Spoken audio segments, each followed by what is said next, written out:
Watch this. Colossus chapter 1 verse 16, sapagkat sa pamamagitan niya at para sa kanya, nilikha ang lahat ng nasa langit at nasa mundo, ang nakikita pati rin ang di nakikita, katulad ng mga spirito naghahari at namamahala, mga spirito na namumuno at may kapangyarihan.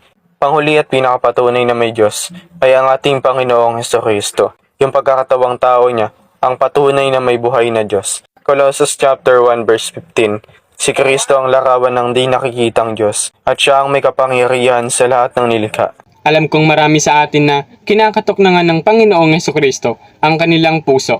Kaya naman sa mga hindi pa naniniwala na Diyos ang Panginoong Hesukristo, pwede niyong i-search ng sarilinan ang mga bagay na nagpapatotoo sa Panginoong Hesukristo upang makatiyak kayo sa inyong sarili. Ngunit ang pinakamagandang gawin ay magbasa nga ng Biblia at mas makikilala pa ninyo ang Panginoon.